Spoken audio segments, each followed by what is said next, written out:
Bonjour à tous, bonjour à toutes, c'est Robin Snack, j'espère que vous allez bien. Aujourd'hui on se retrouve pour une nouvelle vidéo avec un concept que j'ai pas encore essayé, la réaction au trailer. Et donc nous allons réagir aujourd'hui, vous l'avez vu dans le titre, au trailer de la saison 4 de la Chronique des Bridgerton, qui est sorti, le trailer je crois qu'il est sorti il y a moins d'une semaine ou il y a pile une semaine. Pour ceux qui ne savent pas, la Chronique des Bridgerton c'est une de mes séries préférées, c'est une de mes séries chevet que je regarde de temps en temps et j'aime beaucoup. Je précise aussi, si j'ai l'air d'avoir la peau grasse, j'ai pas la peau grasse, je viens de mettre de la crème pour les boutons, donc désolé pour les effets un peu reluisants, parce que les boutons, faut bien s'en occuper un petit peu quand même. Et bref, donc j'ai vu que les vidéos réaction au trailer ça marchait bien sur YouTube, donc je me dis pourquoi pas essayer. Comme d'habitude, n'hésitez pas à vous abonner, mettre un petit pouce bleu, partager la vidéo, ça fait toujours plaisir. On est 59 abonnés sur la chaîne, si on est 60 avant la fin de l'année, avant le 31 décembre, ça serait cool, il manque plus qu'un abonné, on est 60. Et si on peut arriver à 100 un jour, je serais très content. Et je le précise, mais parce que je suis obligé, n'hésitez pas à faire un don sur Tipeee, il y a le lien Tipeee en description de la chaîne, même si vous mettez que 1€, c'est à partir de 1€, ça sera déjà très bien, ça aidera la chaîne. Donc, pour que je vous explique, comme j'ai pas les moyens de filmer l'écran en même temps que je filme mes réactions, je vais regarder de mon côté la chronique de Bridgerton, le trailer, et je vous mets en même temps en direct au montage le trailer un peu en bas. Je pense que je vais être obligé de mettre un filtre ou un effet qui floute un peu parce que Netflix je pense qu'au niveau droit d'auteur ça passera pas. Et ensuite on fera une petite analyse d'image, hein, analyse de plan si on a un peu de temps. Voilà, allez, on y va.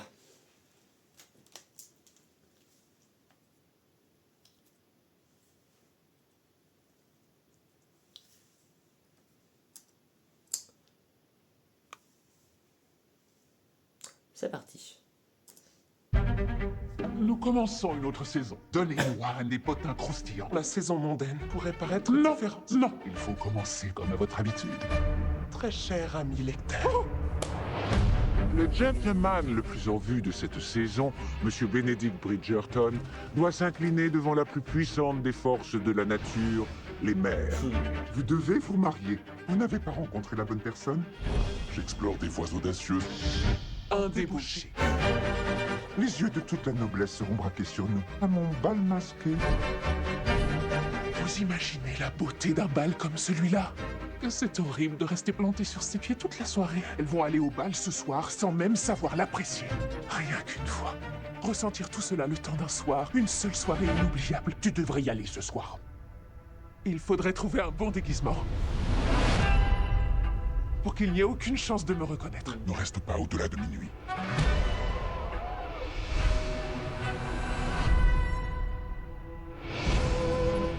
Je ne sais pas danser. Une dame qui ne sait pas danser. Vous êtes un bon professeur. Vous êtes la personne la plus fascinante que je connaisse.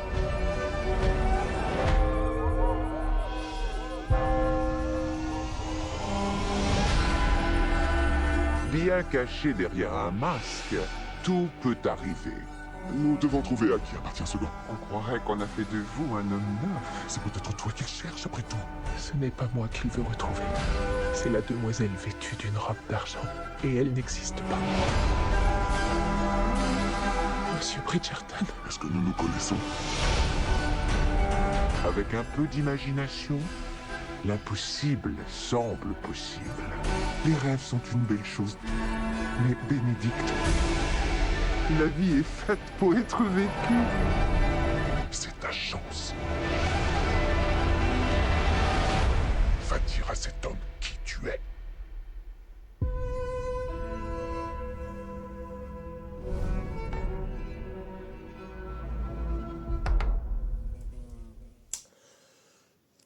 Bon, pas 100% convaincu. Ouais, alors honnêtement, je sais que la saison 4 a pris beaucoup de retard de tournage. D'ailleurs, c'est pour ça qu'ils la font en deux parties. Il y aura la partie 1 en janvier, la partie 2 en février. Le temps qu'ils fignolent les derniers épisodes, les derniers montages, doublages, tout ça. Mais je suis pas forcément hyper hypé. En plus, ils se vendent tout sur le concept du bal masqué. Mais les gars, le concept du bal masqué, il va rester un épisode. Le bal masqué, ça va être un épisode. Je sais pas si ça sera tout l'épisode, mais ça va être pendant un épisode. Mais ils ont fait toute leur promo là-dessus. Après, ce qui est bien, c'est que Shonda Rhimes. Putain. Après, ce qui est bien, c'est que Julia Quinn, donc l'écrivaine des bouquins de base, parce que pour ceux qui ne savent pas, la Chronique de Bridgerton, c'est un livre, elle a supervisé toute la saison 4. Ça, pour le coup, j'avais vu qu'elle a totalement, parce qu'apparemment les saisons d'avant s'éloignaient un peu des livres, Là, justement, apparemment, Julia Quinn, l'écrivaine, elle a supervisé intégralement tous les scénarios, toute la production de la saison 4. Donc c'est vraiment la vision de Julia Quinn couplée à la vision de Shonda Rhimes. Shonda Rhimes, c'est celle qui produit et qui a créé la série. C'est la showrunneuse, comme on dit. Un showrunner, une showrunneuse, c'est quelqu'un qui crée une série. Donc, je suis pas hyper hypé, mais en même temps, je me dis, comme c'est l'écrivaine de base qui supervise tout le truc, tout comme J.K. Rowling avait totalement supervisé plus les animaux fantastiques Harry Potter, hein, pour information, je me dis, ça peut donner un truc intéressant. On va faire donc une analyse de plan. Alors, du coup, pour ceux qui n'ont pas compris, le personnage principal, ça va être Bénédicte, donc le but, ça va être de marier Bénédicte, et donc il tombe amoureux, sans le savoir, d'une servante de la maison. Donc t'as tout le délire à la Cendrillon, parce que j'ai compris, parce qu'elle perd un gant, faut la retrouver, en vrai c'est pas une noble, c'est une, entre guillemets, une souillonne, c'est le terme qu'ils utilisent dans Cendrillon. Donc voilà, pour le coup c'est un peu intéressant, parce qu'on s'intéresse aux classes sociales un peu plus basses, c'est pas que aux nobles, truc qu'ils ont pas beaucoup fait dans Bridgerton. Donc non, il peut y avoir des choses intéressantes, mais je suis pas 100% convaincu non plus. En plus la bande-annonce on révèle pas tant que ça, donc ça c'est plutôt pas mal. On a des bandes-annonces qui révèlent de moins en moins ces temps-ci, je trouve que c'est pas trop mal justement, qu'il y ait des bandes-annonces qui spoilent pas toute l'histoire. Donc on va faire maintenant une analyse de plans, si vous le voulez bien. Alors, par contre, sachez qu'au montage, ça va être très compliqué de vous mettre les plans en direct, sachant que vous ne voyez pas l'écran là. Donc soyez indulgents pour la suite, s'il vous plaît. Bon bah déjà, ça commence avec le grand plan, je crois que c'est le palais de Hampton. Je sais plus parce que c'est pas Buckingham ça, hein, c'est où vit la reine Charlotte, c'est le palais de Hampton Court, où ils ont vraiment tourné justement dans les extérieurs. Bah ça c'est plan d'ensemble, toujours aussi beau. Je sais pas c'est quoi le format qu'ils ont utilisé parce qu'en fait, si vous voulez, c'est pas du 1,85. Vous savez les ratios, t'as le cinémascope, format cinéma avec les barres au-dessus et en dessous, et t'as le 1,85 qui prend tout l'écran. C'est le format des séries télé traditionnelles. Mais là, chez Netflix, t'as des légères bandes noires au-dessus et en dessous, mais c'est pas du scope non plus. Je crois que c'est le même format que The Witcher. Je sais pas c'est quoi comme format, mais c'est pas du 1,85, mais c'est pas du cinéma non plus, donc après, ça passe plutôt bien. Ça aurait été du cinémascope, ça aurait été vraiment trop réduit pour justement les grands plans, les grands ensembles. Voilà. Je sais pas si ça sera réalisé entièrement par Tom Verica. Tom Verica, c'est le réalisateur qui a réalisé quasiment 70-80% de la série Bridgerton et qui a réalisé toute la série La Reine Charlotte, qui est très bien aussi. Donc je sais pas s'il est revenu pour la saison 4. D'ailleurs, pour ceux qui ne savent pas, la saison 4 sera pas la dernière, ils l'ont renouvelé pour une saison 5 et 6. Donc on va encore avoir 2 saisons de Bridgerton, c'est officiel. Voilà. Oui, parce qu'il y en a d'autres à marier, hein, de Bridgerton. Benedict, c'est pas le dernier. Par contre, c'est bien de se centrer sur Bénédicte, qui est justement un libertin, bisexuel, ça peut être intéressant. Bon, bah pareil, là t'as le plan sur justement l'intérieur avec la reine. Encore une fois, les intérieurs très luxueux, très lumineux. C'est pas très original, mais au moins tu ressens l'ensemble.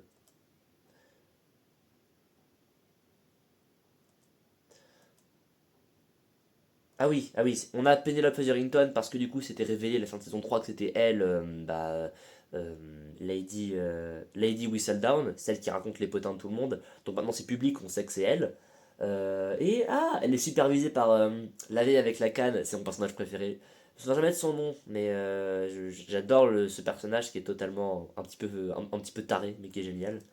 Donc voilà, comme ça pour montrer, et justement la Pénélope est filmée plus bas que la reine pour montrer que même si elle a le pouvoir sur les potins, elle est plus basse que le pouvoir royal.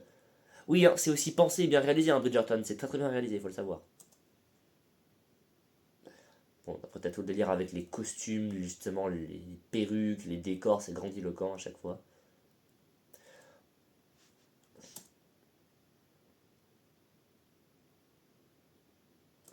Plan sur Londres entièrement en numérique, mais c'est pas dégueulasse, donc ça va.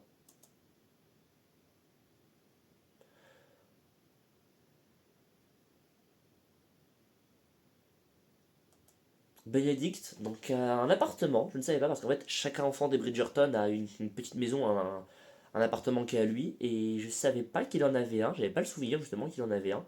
Mais justement, il a un appartement éclairé à la bougie, très sombre, avec des peintures comme il est artiste. Non, par contre, j'aime bien son gilet qui est avec des fleurs sur les côtés, c'est assez intéressant de voir que c'est quand même le Bridgerton le moins sobre, le plus grandiloquent justement, mais à la fois qui est très réservé, qui parle pas beaucoup.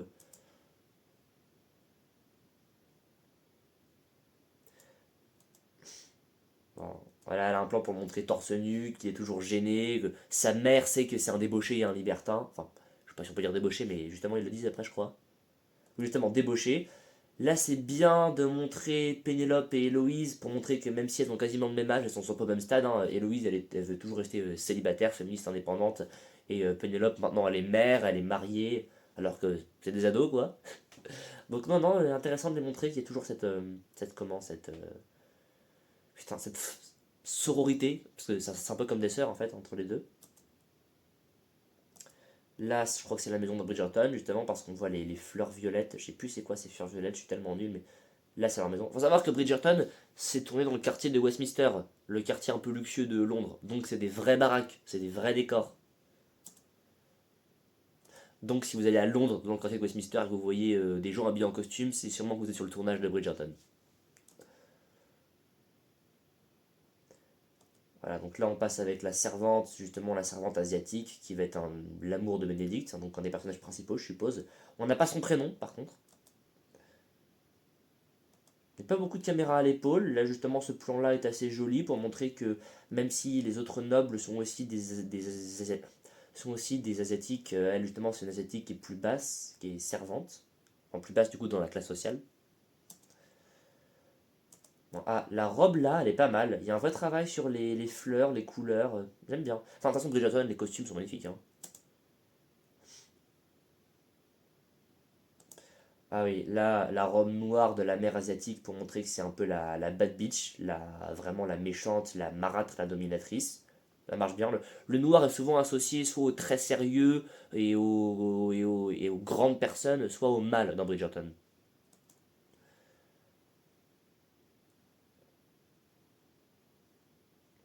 Là, dans les cuisines, il n'y a pas grand chose à dire. Les souliers, qui font très très Cendrillon, mais en même temps ils font un peu faux.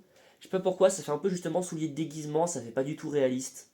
C'est bizarre hein, pour une série comme Bridgerton, mais je crois qu'il le dit justement, on va te déguiser, donc c'est peut-être justement pas des vrais habits de luxe. En même temps, les serviteurs à l'époque ne pouvaient pas s'acheter des habits de luxe. Oui, parce que même si Bridgerton s'est romancé, ça raconte quand même aussi un peu l'Angleterre sociale, et surtout noble c'est quoi, c'est 18e ou 19e Bridgerton, je ne sais plus. Je crois que c'est 19e. Encore une fois, plan d'ensemble entièrement numérique, mais pas dégueulasse, il passe très bien. Alors elle, Héloïse, j'aime bien parce que d'après ce que j'ai vu sur les affiches, elle est déguisée en Jeanne d'Arc. Enfin, le bal masqué, elle est en mode Jeanne d'Arc, avec la fleur de lys sur le corset et tout pour montrer je suis la féministe, je suis qui se rebelle. Ça c'est bien, c'est une bonne idée. Parce que Jeanne d'Arc est très connue outre-France, hein, les gars. Ah, là, je sais plus comment elle s'appelle. C'est une des sœurs qu'on a vu que dans la saison 3 qui se marie avec le mec noir très timide, musicien, parce qu'elle est musicienne aussi. Donc elle l'a fait revenir, c'est bien parce que j'ai bien aimé ce personnage-là. Le fait qu'elle choisisse justement quelqu'un de très réservé, très timide, limite un petit peu autiste. Je suis autiste, hein, donc je repère les comportements. Euh, Justement, limite un petit peu autiste, au lieu de quelqu'un de plus grandiloquent, plus normal. C'est bien parce que Bridgerton, ça s'éloigne un petit peu des standards aussi. Ça, je crois que c'est Colline, ou si je me trompe pas. Alors par contre, ça, j'arrive pas à savoir qui c'est. La personne nage métisse en Cléopâtre et son mari noir derrière, je crois pas qu'on les a déjà vus. J'arrive pas à... C'est pas l'ancien boxeur et sa femme qui sont rentrés dans le monde dans le monde des nobles, qui justement il travaille plus. J'ai plus son nom, mais je crois que c'est justement l'ancien boxeur qui avait ouvert un bar et maintenant c'est un noble. C'est peut-être bien lui et sa femme justement, je crois. Ah, très beau plan d'ensemble du bal masqué avec une colorimétrie classique, mais au moins tu vois que chacun ressort bien de ses couleurs. Costume un peu moins marquant pour les hommes, il y a plus de trucs pour les femmes pour le coup. Donc là, c'est la servante qui arrive, qui est un peu déboussolée. Tu vois qu'il y a des gens qui la regardent derrière parce qu'ils ne savent pas qui elle est. Alors, le costume de Bénédicte, justement, un petit peu en noir, mais pour le côté cygne noir du lac des Cygnes, je pense, c'est-à-dire celui qui est grand mais qui est rejeté, qui est mal aimé, parce que Bénédicte c'est vraiment le mal aimé de la famille, d'où le côté plume cygne noir.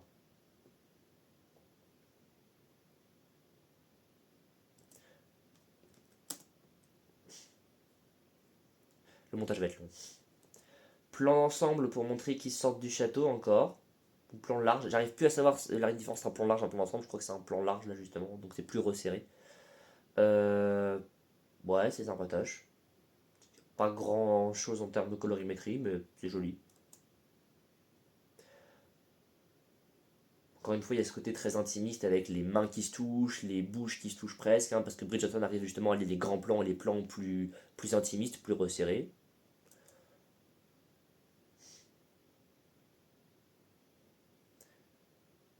Le coup du carillon, comme quoi justement c'est un peu comme Cendrillon, elle doit retourner travailler et en fait elle laisse son gant. Donc 29 janvier première partie, 26 février deuxième partie. Plan d'ensemble numérique.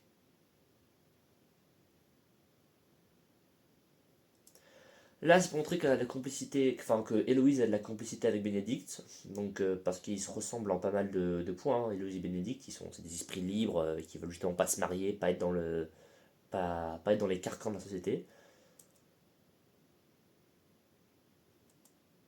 Là, c'est pas mal parce que tu sens que c'est après le bal masqué ou après une fête. T'as les guirlandes qui sont un peu décrochées, les feuilles dans tous les sens. Et t'as Bénédicte qui est tout seul sur ce grand escalier. Donc c'est à la fois montrer un très grand espace très vivant, qui était très vivant en tout cas, et lui seul à côté pour montrer la solitude, un peu le désespoir. Lui qui est entouré de toutes les mères, toutes les femmes prétendantes, parce que justement c'est le prétendant le plus envié de la saison. Elle qui se regarde dans le miroir parce que justement, pour une fois, elle se sent fière, elle se sent belle, mais aussi un peu impostrice. C'est pas comment on dit, hein, imposteureux. Il se remet à la peinture, alors que depuis la saison 2, il ne peignait plus. Donc il se remet à la peinture pour dire que justement, la fille lui donne. Je dis la fille parce que j'ai pas son prénom, hein, c'est pour ça. Lui donne justement la joie de vivre, elle lui donne l'envie de se remettre à l'art. Plutôt intéressant.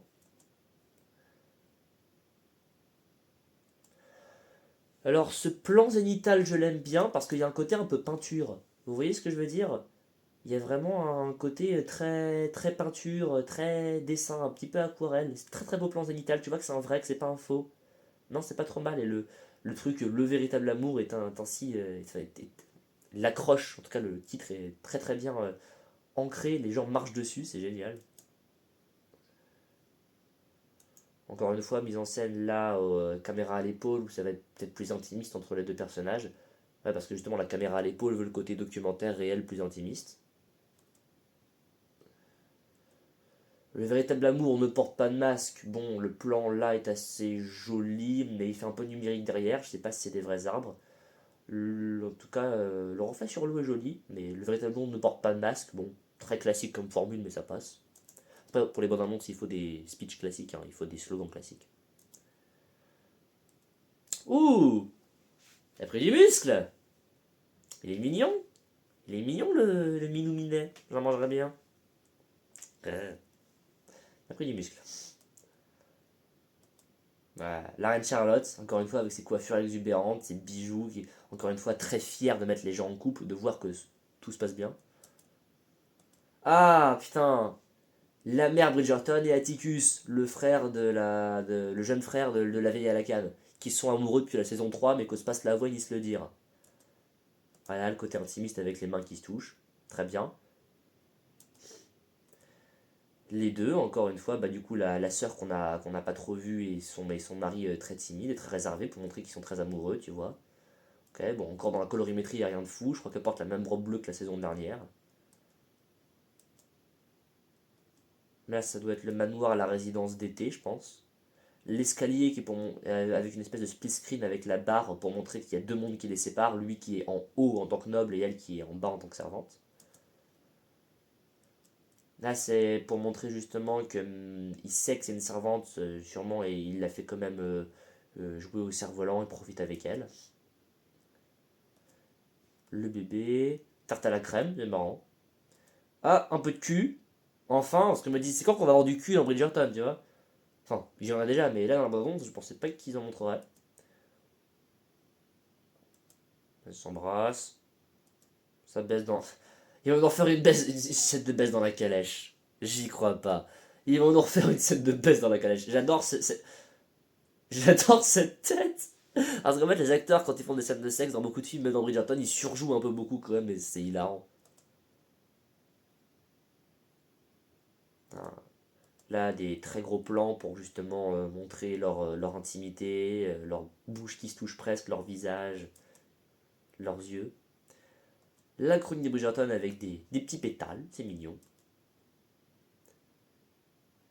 Bon, voilà, c'était pas une très grande analyse de plan, mais c'est 50-50. C'est-à-dire que la saison 1 a été très bien, la saison 2 était bof bof, la saison 3 était super. Je suis partagé. Parce qu'elle a pris énormément de temps de retard de tournage et d'écriture. Donc je me dis, est-ce que c'était justement. Alors, c'est pas à cause du Covid, hein, le Covid, ça n'existe plus, c'est passé. Mais est-ce que c'est justement à cause de, je sais pas, la grève des acteurs, autre chose, mais la saison 4 a pris énormément de temps de retard en termes d'écriture, de production et de tournage. Donc est-ce que c'est parce qu'ils ont rajouté des choses, enlevé des choses? Je ne sais pas. En tout cas, saison 4, je vais la regarder. Elle me hype bien, mais c'est 50-50. C'est-à-dire soit ça sera très bien, soit ça sera très bof, un peu comme la saison 2. Avec beaucoup de remplissage, beaucoup de scènes qui servent à rien. J'ai vu que c'est Chris Bauer qui fait toujours la musique. Chris Bauer, donc, qui prend justement des musiques pop de notre époque et qui les fait en musique classique. Donc ça va être sympa. Donc, par contre, je veux bien que dans la saison 3, il laisse Give Me Everything de Pitbull en classique pendant toute la scène de cul dans la calèche. Mais quand tu fais Dynamite de BTS en classique et que tu la laisses 15 secondes, parce que Dynamite de BTS ils l'ont fait en classique, ils l'ont laissé 15 secondes dans la série, les gars, quand même, laissez un peu plus, merde. Mais bon, c'est le même mec qui s'occupe de la musique, donc ça va. Ouais, donc encore une fois, IP 50-50. Ça sera soit très bien, soit très bof. Je pense pas que ça sera entre les deux. Je précise que j'ai regardé toute la série Bridgerton et le spin-off La Reine Charlotte avec quelqu'un, parce que j'ai tout vu cette année en début d'année, et regarder sans la personne qui n'est plus dans ma vie, ça va être très très dur. De regarder tout seul, donc si jamais il y a quelqu'un qui veut voir la série avec moi, pourquoi pas, mais regarder sans la personne, ça va être très très dur. Je me plains pas, hein, mais c'est juste, quand tu vois quelque chose avec quelqu'un pendant des mois, et qu'ensuite tu dois revenir à cette chose tout seul, c'est compliqué. Donc voilà, voir la saison 4 tout seul, ça va pas être facile, mais bon, on va le faire, hein. Donc voilà, à la fois hypé, mais peur d'être déçu. Je regarderai quand même. Je pense que ça va être 4 épisodes et 4 épisodes. Donc c'est 8 épisodes généralement Bridgerton. Donc 4 épisodes en janvier, 4 épisodes en février. Bah écoutez, j'espère que ça vous aura plu cette petite analyse d'image et réaction au trailer. Ciao